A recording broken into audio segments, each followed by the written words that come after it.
langsung ke orangnya, kalau bukan cuman di after hours. Tepuk tangan dulu dong. Kalau nggak sulit waktunya nih. Ya. After office, maaf. Ya, after office, iya. Ayo.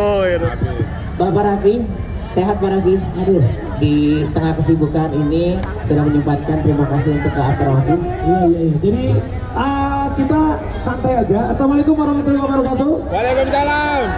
Assalamualaikum warahmatullahi wabarakatuh. Jadi di sini alhamdulillah ini agenda pertama saya juga, termasuk agenda pertama untuk langsung turun sama masyarakat generasi muda sebagai utusan khusus Presiden Pembinaan Generasi Muda dan Pekerja Seni. Dan ini baru pertama kalinya menyapa langsung, dan ini bukan kampanye, jadi biar tahu dulu, ini bukan kampanye ya, ini bukan kampanye, ini diskusi kepada generasi muda, karena yang kita tahu sekarang banyak generasi muda yang galau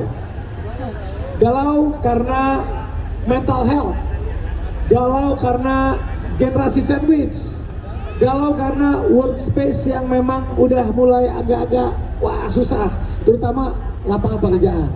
Dan juga di sini diskusi bahwa kita melihat orang itu sukses, wah dia sukses sekarang, tapi kita kadang lupa sukses itu prosesnya panjang.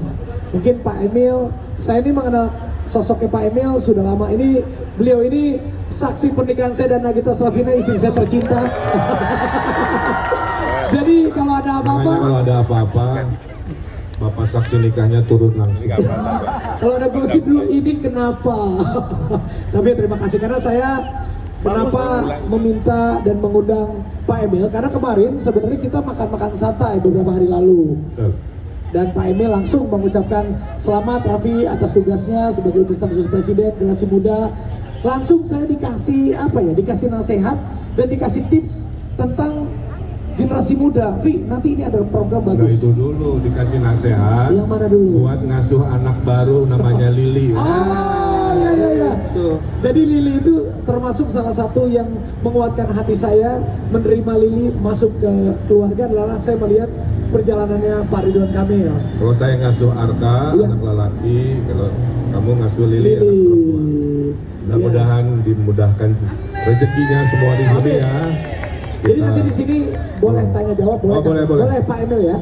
Di sini tidak ada politik, di sini benar-benar bukan kampanye. Nanya ilmiah langsung. Langsung. Nah, karena terima kasih juga buat ini sebenarnya undangannya terbuka. Karena kemarin ngobrol sama Pak Emil, saya tulis aja di Instagram. Ternyata animonya luar biasa. Terima kasih yang sudah datang. Terima kasih. Ini benar-benar karena diundang terbuka di Instagram, kita sebut kalian adalah pejuang hidup, pejuang untuk menyambut generasi emas 2045 nanti. Betul. Ada Atta Halilintar dan Aurel, tepuk tangan dong. Terima kasih udah mau datang.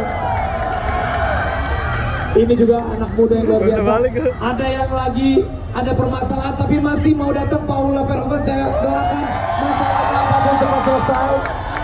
Ada juga yang lagi hamil, bela-belain datang, Lesti dan Rizky Bilar. Ini juga boleh berdiri. Ini juga perwakilan muda. Udah 7 bulan. Doakan lungsur langsat. Ada juga Selin dan Inara. Ini 2 single mom ya. Terus juga ada Ranggas. Dan juga ada Lutfi. Ini ada teman-teman lagi. Ada Tara Budiman. Dan juga ada teman-teman semua dari sini. Boleh silakan kalau mau nanya apapun boleh. Tapi sesuai janji saya minta ilmu sama Pak Emil tentang generasi muda. Dan ini bagus banget, pas kemarin saya dapatkan insight dari beliau. Saya bilang, Pak Emil kalau gitu boleh nggak ini jadi program buat saya. Jadi beliau adalah bintang tamu pertama saya, boleh tepuk tangan nggak? Ini beliau luar biasa. Ini kan nasihat saya buat Kang Raffi ya, karena kan dikasih tugas khusus Presiden, utusan khusus bidang generasi muda dan pekerja seni ya. Assalamualaikum warahmatullahi wabarakatuh. Aduh, kurang semangat, saya kasih pantun dulu. Daun salam, daun talas, makan kentang, makan nenas. Jika jawab salam dengan keras, saya doakan hutangnya lunas. Amin. Korban pinjol banyak banget di sini. Wah ya betul. Saya Pak, termasuk saya Pak pinjol Pak. Ada pengacara. Saya pengen pinjol Pak. Kawan ya Kang Raffi ya. Pengangguran Nah, di itu Jakarta saya tuh, itu pengangguran besar, tuh. 300 ribuan pengangguran, oke? Coba maaf ya, ini mah kita survei-survei aja. Mana di sini yang belum mendapatkan pekerjaan, mana suaranya? Saya Pak. Ya, sekitar 30%-an ya. Saya Pak, belum kaya Pak. Jadi Jakarta itu sebenarnya Kang Raffi ada rumus yang pas buat generasi muda dan pekerja seni ya. Kita bikin Jakarta sebagai kota festival. Wih deh Pak. Setuju nggak? Setuju. Festival musik, Ya. festival film, festival kuliner, festival ini itu ya. Kuningan. Taylor Swift nih. Oh ya di Sarinah tuh Pak tuh. Sarinah. Sarinah. Aneh. Bisa ini dadang Taylor. Toko baju Taylor Swift Taylor. Ya. Nah, itu pemerintah Singapura Kang Raffi, dia ngasih fasilitas segala rupa 100 miliar. Oke, gede lah ya. Tapi dapat income-nya 4 triliun coba bayar. Bayang nggak? Dengan ngemodalin Taylor Swift 3 hari konser, 4 hari konser, ngeluarin fasilitas, dimudahkan timnya segala rupa, dimanjain 100 miliar, dapat cuannya itu 4 triliun. Kebayang kan? Nah, kalau kita bisa menyelenggarakan kombinasi festival sekelas Taylor Swift kali 100 festival, kombinasi ya Kang Raffi ya, tugas kamu tak? Dari yang skala internasional, nasional dikali 100, itu hasil studinya bisa menghasilkan 140.000 lapangan pekerjaan, coba ya. Dan nah ini yang kerennya, dan 100 triliun perputaran ekonomi untuk kota Jakarta, tepuk tangan untuk Jakarta. Tapi Jakartanya harus dibenerin, betul nggak? Pulang dari JIS masih 5 jam kan, kasihan. Jadi aksesnya dan dibanyakin tempat-tempat konsernya ya. Yang kedua, ini Sarinah dulu nggak begini, betul? Betul. Sekarang keren nggak? Keren. Mau nggak seluruh Sudirman Tamrin banyak kayak beginian? Mau. Kenapa? Supaya Jakarta lebih manusiawi, setuju nggak? Betul. Sebelum pulang ke rumah, kita nonton konser kecil dulu. Ayo ya deh. Jadi tugas pemerintah Jakarta cuma bikin peraturan. Hei pemilik Sudirman Tamrin gitu ya, parkir di depan gedung dilarang. Tolong dibikin ke samping. Tolong dibikin ke gedung parkir mekanis yang pakai tetot-tetot begitu. Semua depan kantornya wajib dibikin tempat untuk ruang publik. Kan berarti after hour, after office, sebelum kita pulang kan kita ada hiburan dulu ya. Minimal nongkrong dulu, ada pohon dan seterusnya. Nih Kang Raffi, pohon ini Pengangguran. harus jumlahnya jutaan dalam tahun-tahun mendatang. Karena daunnya itu nyerap polusi. Ini kan bikin polusi tuh, mobil di depan. Polusi itu makanannya pohon Kang Raffi. Jadi kalau nggak ada pohon, wajar kalau Jakarta polutif, betul ya?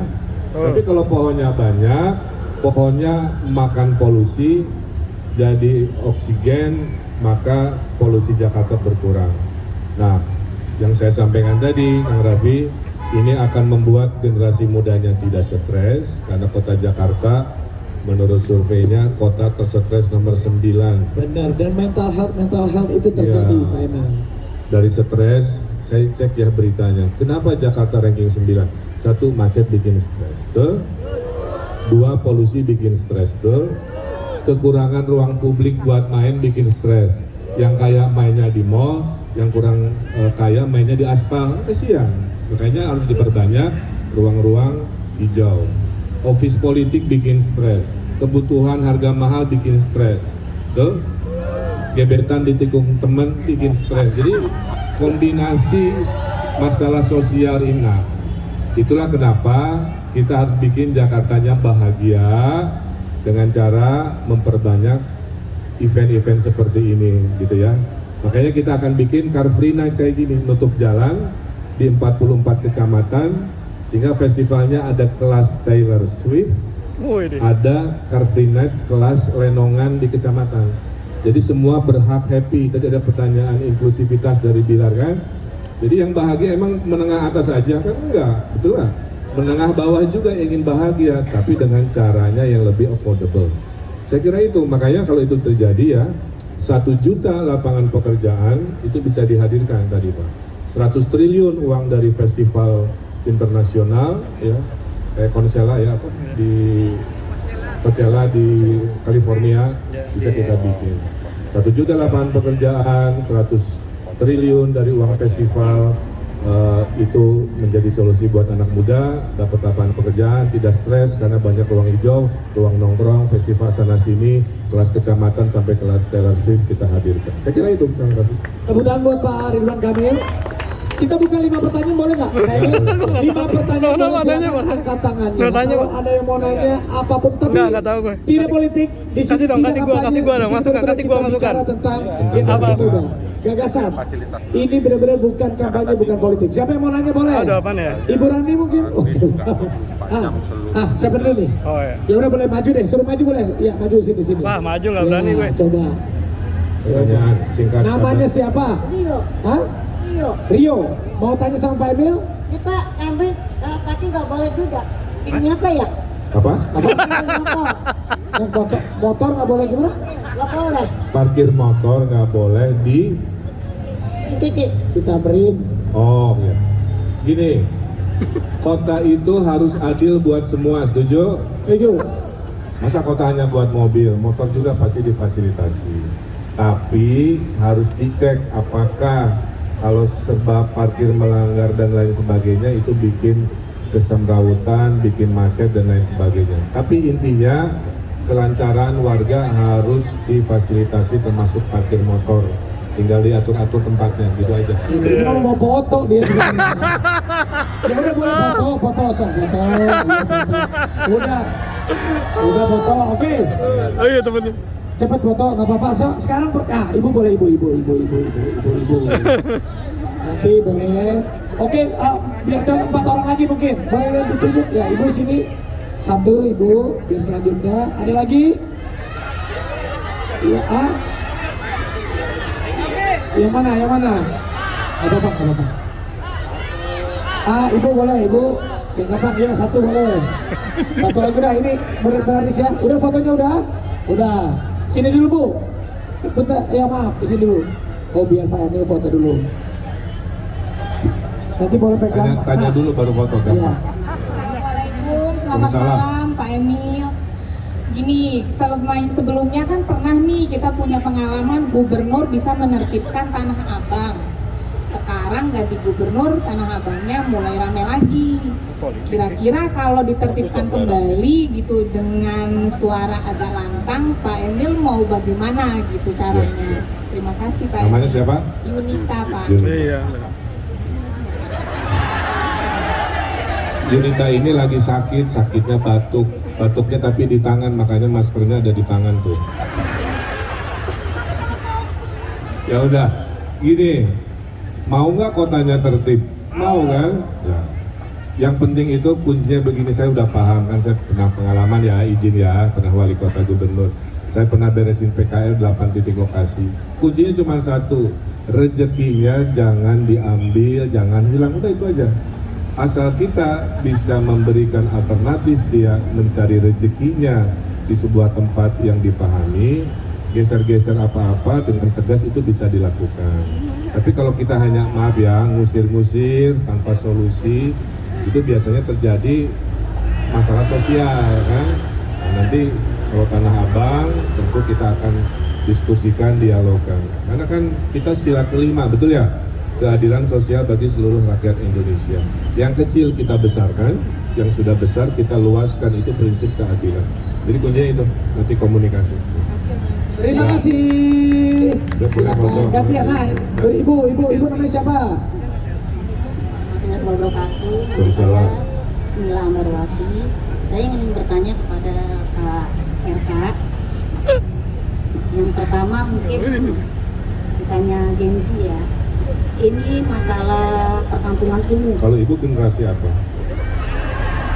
Kira-kira. Old school. Ibu lahir tahun berapa? Tahun 82. 82. Itu Sama.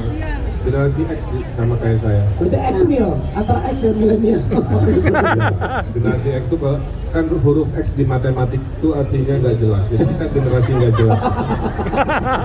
Jadi yang pertama Pak RK sudah menjelaskan semua Gen Z.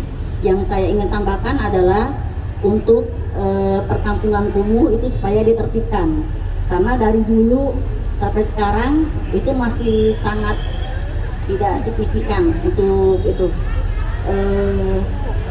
Mungkin itu saja ya, perkampungan kumuh yang membuat seharusnya ya Jakarta kan Kota global. Sebentar lagi kita akan menjadi kota global. Yang saya tambahkan itu saja yang tadi Pak RK sudah jelaskan. Semua sudah jelas untuk kaum milenial Gen Z. Supaya ditertibkan di kampungan kumuh. Oke, silakan. Kawan-kawan ya, maaf ya, saya survei lagi ya. Acungkan tangan ya, kalau bisa menjawab. Siapa yang di sini tinggalnya tidak di Jakarta Pusat? Acungkan tangan. Yang tinggalnya tidak di Jakarta Pusat. Mungkin mayoritas kan? Sekarang saya balik tanya. Kalau ada apartemen terjangkau, saya mau murah, Pak. di Jakarta Pusat, mau nggak? Mau Pak. Yang mau tinggal di Jakarta Pusat dengan apartemen murah, acungkan tangan. Saya Pak. Nah, jadi jawabannya adalah satu, ya. Di mana membangun hunian murah, tidak kumuh di Jakarta? Ada, yaitu di atas pasar. Pernah lihat Grand Indo kan? Di atasnya kan ada apartemen. Bedanya itu kan kelas atas. Pernah lihat Mall Taman Anggrek kan? Ya. Bawahnya tempat jual beli, atasnya apartemen. Kita itu di pusat, di Jakarta ada 100-an pasar yang bisa dibangun hunian. Ya, begitu. Nah, selain itu nanti daerah yang kumuh-kumuh kita rapikan Bu, ya. Dan tidak selalu harus digusur. Jadi ada dana nanti namanya renovasi rumah. Mau nggak dikasih dana renovasi rumah? Lah ya. Dulu waktu saya gubernur anggarannya 20 juta per rumah. Kalau Jakarta mungkin karena mahal minimal 75 sampai 100 juta. Jadi rumah yang rusak-rusak dirapihin, jadi kan rapih nanti. Dan kampungnya nanti jadi wisata kampung ya. Jalan Jaksa dihidupin. Siap. Jalan Jaksa dihidupin, jalan mana lagi? Jalan kenangan ke masa lalu kita aspal lagi. Oke Bu, siap. Terima kasih. Oh, foto dulu. Selfie. Oke Bu. Terima kasih Bu. Ngapain itu? Terima kasih Bu. Nah, ini namanya siapa? Kang. Ini kepalanya tadi tuh, maaf ini tadi dia tentang Itu kotak amal. Dia bekas dibacok. Assalamualaikum warahmatullahi wabarakatuh. Nama saya Zikrullah Febriansyah. Panggilan Zikri. Carilah cowok seperti Zikri yang pandangannya kalau melihat saya luar biasa. Siap. Sobat Zikri nanya apa? Gimana caranya Jakarta biar aman? Biar aman. Karena tadi dia bilang, aku tuh dulu pernah dibacok, jadi ada rasa trauma. Jadi dia tuh pengen pulang, saya pengen pakai fasilitas umum kalau malam suka takut. Tadi bisikin saya, dia tanya aja, saya bilang langsung, nggak apa-apa. Penting. Setuju nggak penting? Penting. Nah, kalau nggak aman kita mau gimana tuh? Gaza tidak aman, tidak ada pembangunan. Afghanistan tidak aman, tidak ada pembangunan. Tuh di mana perang tuh Rusia, Ukraina juga sama. Jadi Jakarta harus aman. Pertama, gimana ngurangin kriminalitas? Untuk ngurangin pengangguran, tuh Kang. Betul. Kalau tadi 1 juta lapangan pekerjaan itu potensi besar ngurangin orang pengangguran, berarti ngurangin kriminalitas, berarti meningkatkan rasa aman. Tapi gimana pun namanya manusia ada sisi baik, ada sisi jelek kan ya. Salah satunya adalah CCTV di tiap RT RW nanti kita hadirkan sehingga orang yang tadinya mau nyolong motor mau apa dia tahu pasti gampang ditangkap kan karena ada CCTV. Yang kedua nanti kita bikin apps namanya panic button. Jadi kalau semua yang hadir di sini maaf ya lagi jalan menemukan kriminalitas gimana lapor polisi? Sekarang ada HP. Nanti ada apps namanya panic button, dipijit HP-nya, diterima operator langsung ke polsek setempat. Sehingga dalam hitungan detik, menit, kejadian kriminalitas bisa langsung polisi datang. Karena apa? Karena Jakarta sudah siap jadi kota digital. Oh, keren. Udah puas? Ya. Oh, foto. Kasih lihat dong ke Pak Emil mana lukanya tuh. Tuh Pak Emil. Tuh. Dibacok ya. Kejadiannya kapan? Udah lama. Dibacok Dia Jang. rampok. Ya. Oh jatuh. Bilang lu dibacok tadi. Lu bener-bener lu ya. Bohongin gua. Ini dia bohongin gua. Ya udah, makasih ya. Ya udah.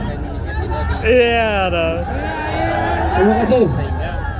Mas kalau masih kalau teman-teman juga ada yang mau nanya boleh kayak. Makanya hidup harus tabayun ya. Iya. Dikit-dikit viral dibaca. Tadi bilang. Udah kemana dulu berapa hari ternyata jatuh. Saya tadi mau nanya apa? Ini sakit. Kenapa kamu? Ya biar nggak dibacok gimana? Nggak kepikiran dibacok. Kalau dibacok tuh kan kesannya macho gitu.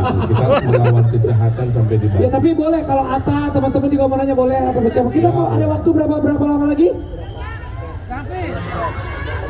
Ada? Aduh kalau begini banyak juga Pak Emil ya. Ya, Raffi aja yang pilihin atau Bang Tara bantu pilihin. Bang Tara biar di sana aja. Itu adalah mungkin dalam 10 tahun terakhir ya profesi baru kan dari Mas Atta Halilintar salah satunya. Tepuk tangan Mas Atta Halilintar ya. Diikuti oleh konten-konten kreator lainnya dari Ricis dan lain sebagainya. Itu memang ekonomi era hari ini ya. Kuncinya cuma satu, siapa paling kreatif, dia paling sukses. Karena yang mahal dalam hidup itu adalah ide. Nah, nasihat saya kalau ditanya gimana cara lebih kreatif, rajinlah jalan-jalan melihat dunia. Dari jalan-jalan itu ide pasti lebih banyak. Maka traveling lah ke tempat yang tidak biasa. Kalau duitnya lebih, traveling lah ke luar negeri juga. Pasti pulang-pulangnya ide kreatif lebih banyak. Kedua, sering-sering lihat konten orang lain juga untuk membuktikan kreativitasnya bisa lebih baik gitu ya. Kemudian, nah ini, saya kan dulu gubernur Jawa Barat, tuh. Saya punya ajudan namanya ajudan konten, kebayang nggak? Yang ngeliput saya pakai HP, zoom in, zoom out, sinematik gitu kan. Tapi kan dia nggak bisa 7 hari, dia hanya kerja 3 hari. Berarti saya punya karyawan konten kreator 2 coba, seorang Ridwan Kamil. Saya ngegaji dia 2 konten kreator. Bayangkan kali 500 kepala daerah. Bayangkan kali semua CEO yang ada di negeri ini yang kita budayakan pakai konten. Bayangkan kepala dinas, menteri, dirjen semua punya karyawan namanya konten kreator. Jadi poin saya, anak-anak muda ya, konten kreator tidak hanya memproduksi buat diri sendiri, bisa jadi ladang pekerjaan. Jadi dari saya aja yang memberi pekerjaan 2 konten kreator. Karikan ribuan pejabat, ribuan CEO, itu berapa puluh ratus ribu pekerjaan konten kreator yang bisa dihadirkan. Jadi semangat ya. Nanti tempat-tempat begini diperbanyak. Kenapa? Kalau mau pintar, bergaulah dengan orang-orang pintar, pasti ke bawah pintar, betul? Kalau mau kreatif, Kang Raffi, perbanyaklah pergaulan dengan orang kreatif, pasti ke bawah kreatif. Mau julid, bergaulah dengan orang-orang nyinyir, maka hidupnya selalu negatif. Segala diprotes, segala susah, betul? Jadi jangan salah pilih pergaulan. Kalau mau optimis, bergaulah dengan Pak Ridwan Kamil, insya Allah hidupnya optimis. Alhamdulillah, ini sepertinya tadi masih pengen banyak diskusi, tapi waktunya sudah ini. Pak Emil harus disapa dulu yang di belakang, katanya belum disapa nih. Nah, tuh. Mau nanya, oke satu boleh lah ya. Boleh, satu deh. Nah, Mbak ini. Saya satu turun aja. Ya udah, ibu aja ibu. Ibu namanya siapa? Ibu. Siapa yang popok? Sari. Mau nanya apa Pak Emil? Assalamualaikum Pak Emil. Beras habis. Ayo goyang. Banyak apa? Ketangkep dia. Oh iya betul, Syukurin pemuda-pemudi. Terus Ketangkep di dia. sekolah itu kan SMA nggak mungkin tingkat kuliah kan, Iya, sama ada syukurin. bilang. Terus cara mengatasi pengangguran gimana ya Pak? Kerja. Kerjanya gitu lebih banyak lagi. Suruh kerja. Oke, terima kasih. Ya. Beras habis. Ini kembali ke babak awal berarti ya. Goyang satpor. Jelaskan tadi. Dijelaskan Itu tadi, tadi Bu, ya. ibu baru datang. Ibu baru datang tadi udah dijelaskan sebelumnya. Pokoknya dengan konsep kota bisnis global, dengan konsep kota kreatif, kota festival, dengan konsep kota wisata global. Insya Allah ya ada. Semua denger itu dan ngobrol sama yang lain. Dengerin nggak? Iya. Parah dan Ada 1 juta lapangan pekerjaan dalam 5 tahun. Insya Allah 1 dari 1 juta itu empon. Setuju ya? Ya. Oke, kalau gitu kita bakalan happy dulu Pak Emil, karena bener nggak, Jakarta kan harus bahagia, semua generasi muda harus bahagia. Jadi malam ini ya, Malam ini ilmunya dapat, hiburannya dapat, keren ya? Tuh. kita sekarang mau ada Vira. Tepuk tangan buat Vira.